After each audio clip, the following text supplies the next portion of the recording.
तो साथियों, संवहन तंत्र एक ऐसा तंत्र है जिसके माध्यम से कार्बोहाइड्रेट, खनिज, प्रोटीन, अन्य आवश्यक पोषक तत्वों को शरीर के एक भाग से दूसरे भाग तक पहुंचाने का काम किया जाता है। इसके अंतर्गत हमारे कौन कौन से अंग सम्मिलित हैं, तो आप लोग देख सकते हैं कि इसमें आपके जो अंग आते हैं वो होते हैं आपके हृदय, रक्त नलिकाएं जिसमें आपका आता है धमनी और शिरा, वहन का माध्यम जिसमें रहता है आपका रक्त और लसिका। तो सबसे पहले हम शुरू करेंगे रक्त से। यहाँ पर आप लोग देख रहे हैं कि जो डायग्राम आपके सामने है, इसमें रक्त को दो भागों में बांटा गया है। एक तो आपका आ जाता है ठोस अवयव, दूसरा आ जाता है आपका द्रव अवयव। ठोस अवयव के अंतर्गत हमारे आते हैं रुधिर कणिकाएँ, और जो हमारा द्रव अवयव होता है इसके अंतर्गत आते हैं हमारे प्लाज्मा। रुधिर कणिकाएँ भी साथियों 3 भाग में बांटी जाती हैं। नंबर 1 रहता है हमारा लाल रक्त कणिका, जिसको अंग्रेजी में हम सब रेड ब्लड सेल्स बोलते हैं और शॉर्टकट में इसको बोला जाता है आरबीसी। दूसरा आता है हमारा श्वेत रक्त कणिकाएँ, और तीसरा रहता है रक्त प्लेटलेट्स। अब लाल रक्त कणिका का काम क्या होता है कि लाल रक्त कणिकाएँ ऑक्सीजन और कार्बन डाइऑक्साइड का वहन हीमोग्लोबिन के माध्यम से करती हैं, और हीमोग्लोबिन के कारण ही रक्त का रंग लाल होता है। और अगर हम लाल रक्त कणिकाओं के जीवन काल की बात करें तो इनका जीवन काल होता है 120 दिन का। ये आपको याद रखना है, लाल रक्त कणिकाओं का जीवन काल होता है 120 दिन। श्वेत रक्त कणिकाओं का काम होता है हमारे शरीर को रोग मुक्त करने में सहायता करना। जैसे ही हमारे शरीर के अंदर कोई बैक्टीरिया, वायरस आक्रमण करता है, शरीर के अंदर जाने का प्रयास करता है, तो ये श्वेत रक्त कणिकाएँ उनसे लड़ती हैं और लड़ करके वायरस और बैक्टीरिया को मार देती हैं, जिससे कि हमारा शरीर सुरक्षित रहता है। अगर साथियों हम श्वेत रक्त कणिकाओं के जीवन काल की बात करें तो इनका जीवन काल होता है 1 से लेकर के 3 दिन के बीच में, यानी 1 से लेकर के 3 दिन तक श्वेत रक्त कणिकाएँ जीवित रहती हैं। आगे हमारा आता है प्लेटलेट्स। तो प्लेटलेट्स का काम होता है रक्त का थक्का बनाने में सहायता करना। जब हमें चोट लग जाती है या खरोंच लग जाती है तो हमारे शरीर से रुधिर बहने लगता है। तो रुधिर बहते समय आपने देखा है कि कुछ थक्के आपके शरीर पर दिखाई देते हैं। वो थक्का बनाने का काम प्लेटलेट्स का ही होता है। प्लेटलेट्स से रुधिर का थक्का बना करके हमारे शरीर से रुधिर के बहाव को रोक देती हैं या फिर कम कर देती हैं। अब आगे हम सब देख लेते हैं प्लाज्मा को। तो साथियों, जो प्लाज्मा होता है इसका रंग पीला होता है, पीले रंग का होता है, जो उसको प्लाज्मा कहते हैं। और प्लाज्मा के अंदर 90% पानी रहता है, और जो शेष आपका 10% बच जाता है, उस 10% में आपके प्लाज्मा प्रोटीन होते हैं, जैसे एल्ब्यूमिन और ग्लोब्यूलिन। और इसी में आते हैं आपके अजैविक के अंतर्गत आपका आ जाता है खनिज तत्व, जैसे मैग्नीशियम हो गया, कैल्शियम हो गया, फास्फोरस हो गया। तो ये सभी चीज़ें आपके अजैविक खनिज तत्व होते हैं जो 10% के अंतर्गत आते हैं। अब इसके आगे हम सब थोड़ा सा और देखें तो यहाँ आपको मिलता है रक्त वाहिका। तो रक्त वाहिका साथियों 2 प्रकार के होते हैं। एक तो आपका आता है धमनी, दूसरा आता है आपका सिरा। अगर हम धमनी की बात करें तो धमनी में साथियों जो रुधिर प्रवाहित होता है वो ऑक्सीजन से युक्त होता है, अर्थात ऑक्सीकृत रहता है। और धमनियों का काम होता है हृदय से रुधिर को ले करके शरीर के विभिन्न अंगों तक ले जाना। इसमें एक अपवाद आ जाता है कि जो हमारी फुफ्फुस धमनी होती है, इसके अंदर जो रुधिर प्रवाहित होता है वो बिना ऑक्सीजन वाला होता है, यानी इसमें ऑक्सीजन नहीं रहती है। किस में नहीं रहती? तो आपकी आ जाती है फुफ्फुस धमनी। ये फेफड़े और हृदय के बीच में पाई जाती है। कभी कभी इसका स्थान पूछ लिया जाता है।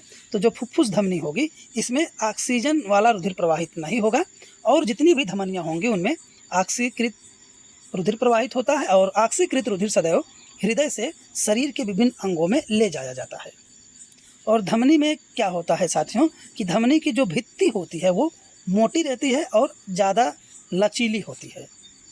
धमनी में साथियों वाल्व नहीं होता, किसी भी प्रकार का कोई वाल्व नहीं होता, और ये सतह पर नहीं पाई जाती है, ये ऊतक के नीचे रहती हैं। यानी जो हमारा शरीर होता है उसमें ऊतकों के नीचे हमारी जो धमनियाँ होती हैं वो स्थित रहती हैं। अगर हम शिराओं की बात करें तो शिराओं में क्या होता है कि अनऑक्सीकृत रुधिर प्रवाहित होता है। अनऑक्सीकृत रुधिर जो पूरे शरीर के अंदर रहता है, वो पूरा रुधिर इन्हीं सिराओं के द्वारा वापस हृदय में लाया जाता है। इसमें भी आपको एक अपवाद देखने को मिलता है। जो फुफ्फुस सिरा होती है उसमें शुद्ध रुधिर यानी कि ऑक्सीजन वाला रुधिर प्रवाहित होता है। सिरा की भित्ति कम मोटी होती है और कम लचीली होती है। इसमें छोटे छोटे वाल्व होते हैं और ये सतह के ऊपर रहते हैं। आपने देखा है कि जो डॉक्टर लोग होते हैं वो जब आपको इंजेक्शन देते हैं या फिर आपको ग्लूकोज की बोतल लगाते हैं तो वो चीज़ें आपके सिराओं के अंदर ही की जाती हैं, यानी सिरा में ही इंजेक्शन दिया जाता है और सिरा में ही ग्लूकोज का बोतल वगैरह भी चढ़ाया जाता है। तो ये आपको याद रखना है। यह चित्र मानव हृदय का है। साथियों, जो मानव का हृदय होता है वो 4 भाग में बटा होता है। तो ये चारों भाग कौन कौन से होते हैं? तो ये आपका एक आ जाता है दायां अलिंद, जो कि ये पूरा पोर्शन कहलाता है। दूसरा आता है आपका बायां अलिंद, जो कि ये इतना पोर्शन आपका बायां अलिंद कहलाएगा। और नीचे साइड में आपका आता है दायां निलय, ये इतना पोर्शन जो है आपका दायां निलय है। और लास्ट वाला आपका जो पार्ट आएगा वो आपका आता है बायां निलय, और बायां निलय जो होता है ये इतना पोर्शन होता है।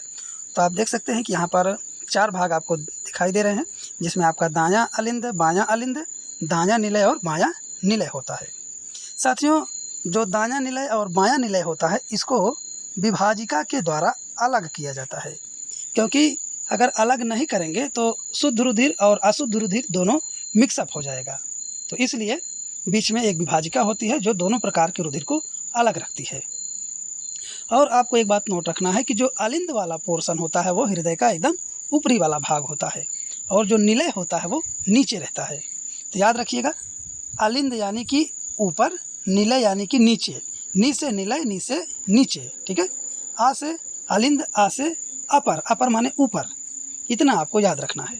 उसके बाद आपका आता है महाशिरा, जो कि रुधिर को पूरे शरीर से खींच करके अपने अंदर यानी कि हृदय में लाता है। और नीचे आपको दिखेगा शरीर के निचले भाग से महाशिरा, जो रुधिर को फेफड़े से हृदय के अंदर लाता है।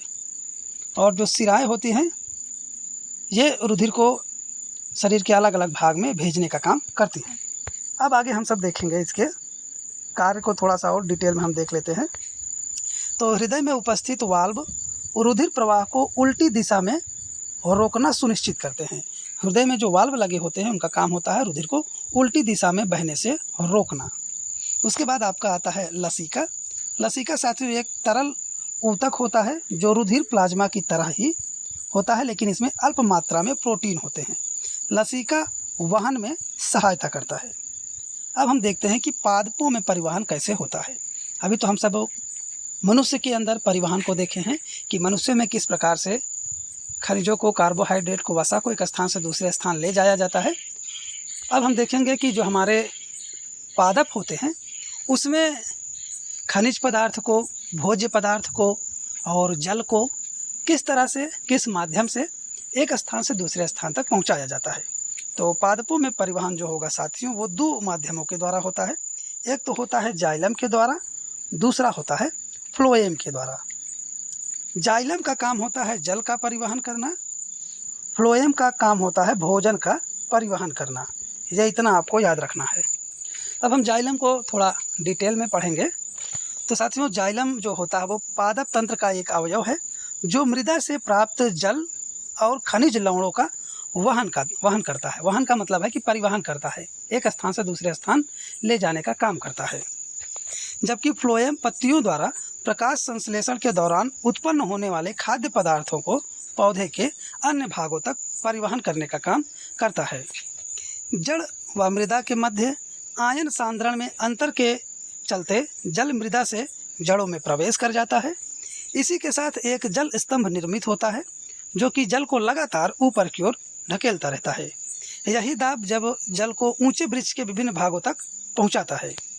फिर यही जल पादप के वायवीय भागों द्वारा वाष्प के रूप में वातावरण में विलीन हो जाता है। यह प्रक्रम वाष्प उत्सर्जन कहलाता है। तो साथियों जो जाइलम होता है वो मिट्टी के अंदर उपस्थित जल के अणुओं को अवशोषित करके पौधे के विभिन्न भागों तक पहुंचाने का काम करता है। और फिर वही जल जब पत्तियों तक पहुंचता है तो पत्तियों से वाष्प बन करके वायुमंडल में विलीन हो जाता है और उस प्रोसेस को कहा जाता है वाष्पो उत्सर्जन। अब आगे थोड़ा सा हम देखें तो आपको यहाँ पर मिलेगा कि जल के अवशोषण एवं जड़ से पत्तियों तक जल का तथा विलेय खनिज लवणों के ऊपर की ओर गति में सहायता करता है और साथ साथ पौधे में तापमान को भी नियंत्रित करता है। अब हम देखेंगे कि पौधों के अंदर भोजन तथा दूसरे पदार्थों का स्थानांतरण किस प्रकार से किया जाता है। तो यहाँ पर आप लोग देखें तो दिया है प्रकाश संश्लेषण के विलेय उत्पादों का वहन या फिर कह सकते हैं स्थानांतरण, जो कि फ्लोएम ऊतक द्वारा किया जाता है। स्थानांतरण पत्तियों से पौधों के शेष भागों में ऊपरीमुख तथा अधोमुखी दोनों दिशाओं में होता है। साथियों, जो भोजन होता है वो ऊपर की ओर भी जाता है और नीचे की ओर भी आता है, लेकिन जो जल होता है वो केवल ऊपर की ओर ही जाता है, नीचे की ओर नहीं आता। ये डिफरेंस आपको याद रखना है। जो जल होगा वो केवल ऊपर की ओर जाएगा, ठीक है, लेकिन जो भोजन होता है वो ऊपर भी जाता है और नीचे भी आता है। इतना आपको याद रखना है। फ्लोएम द्वारा स्थानांतरण ऊर्जा के प्रयोग से पूरा होता है, अतः सुक्रोज फ्लोएम ऊतक में एटीपी ऊर्जा से परासरण बल द्वारा स्थानांतरित कर दिया जाता है। तो फ्लोएम जो होता है वो ऊर्जा का स्थानांतरण करता है और फ्लोएम का काम होता है सुक्रोज को अलग अलग ऊतकों तक एटीपी के रूप में पहुंचाना। तो ये रहा हमारा केवल संवहन तंत्र।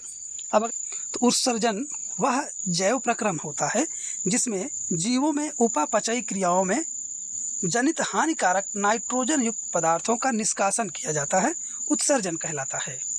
जब हम साथियों भोजन करते हैं, जल ग्रहण करते हैं, तो वो हमारे पेट में जाते हैं, स्टोमच में जाते हैं और वहाँ पर उनके ऊपर प्रोसेस किया जाता है, उनके खनिज पदार्थों को अवशोषित कर लिया जाता है और जो वेस्ट बचता है उन वेस्टेज को हम शरीर से बाहर निकाल देते हैं।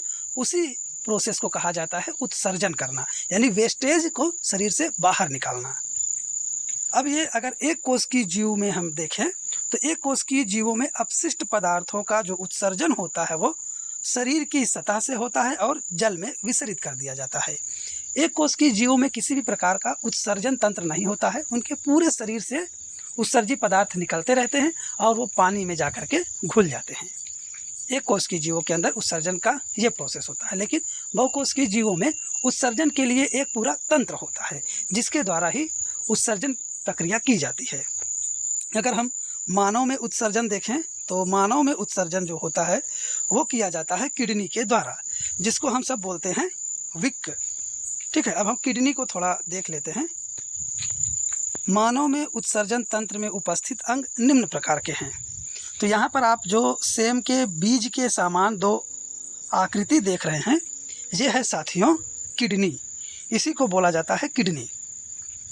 और ये जो किडनी है यह शरीर के अंदर से हानिकारक नाइट्रोजन युक्त पदार्थों को शरीर से बाहर निकालने का काम करता है। अगर किडनी काम करना बंद कर दे तो हमारे शरीर के अंदर हानिकारक पदार्थ एकत्रित होने लगेंगे जो हमारे जीवन के लिए बहुत ही खतरनाक होंगे।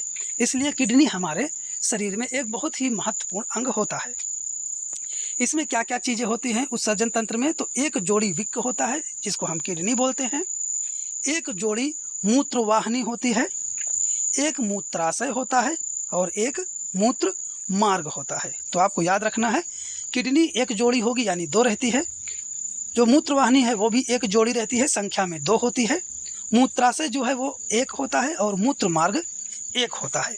इसको अगर हम थोड़ा सा जूम करके आपको दिखाएं तो आप लोग देखिए, ये जो किडनी आपको दिख रही है इसमें ये वाला पोर्शन हमारा किडनी का हो जाएगा जो एक जोड़ी है, और ये जो आप लाइनिंग देख रहे हैं नीचे की ओर ये है साथियों हमारा मूत्रवाहिनी, यह भी एक जोड़ी है। यहाँ पर जो आप एक पोर्शन देख रहे हैं ये है हमारा मूत्राशय। मूत्राशय के अंदर मूत्र एकत्रित होता है और नीचे आ जाएगा आपका मूत्र मार्ग, जिसके द्वारा मूत्राशय में एकत्रित मूत्र को हम शरीर से बाहर निकालने का काम करते हैं। आगे अगर हम देखें तो विक में मूत्र बनने के बाद मूत्रवाहिनी से होता हुआ मूत्राशय में एकत्रित होता है। तो मैंने आपको चित्र में ही समझाया था कि जो हमारी किडनी होती है वहाँ पर मूत्र बनने का प्रोसेस होता है। जब मूत्र बन जाता है तो वो मूत्रवाहिनी के माध्यम से होते हुए मूत्राशय में आकर के एकत्रित हो जाता है। मूत्र बनने का उद्देश्य रुधिर में वेस्ट पदार्थ यानी हानिकारक अपशिष्ट पदार्थों को छानकर बाहर करना होता है। वृक्क में मूत्र निर्माण की प्रक्रिया। वृक्क की संरचनात्मक एवं क्रियात्मक इकाई वृक्काणु होता है, जिसको अंग्रेजी में नेफ्रॉन बोलते हैं। साथियों, जो हमारे किडनी के अंदर नेफ्रॉन होता है वही मूत्र बनाने का काम करता है। वृक्काणु का मुख्य भाग इस प्रकार है। पहला, कोशिका गुच्छ या पतली भित्ति वाला रुधिर कोशिकाओं का एक गुच्छा होता है। दूसरा आता है बोमन संपुट और तीसरा आता है आपका नलिकाकार भाग।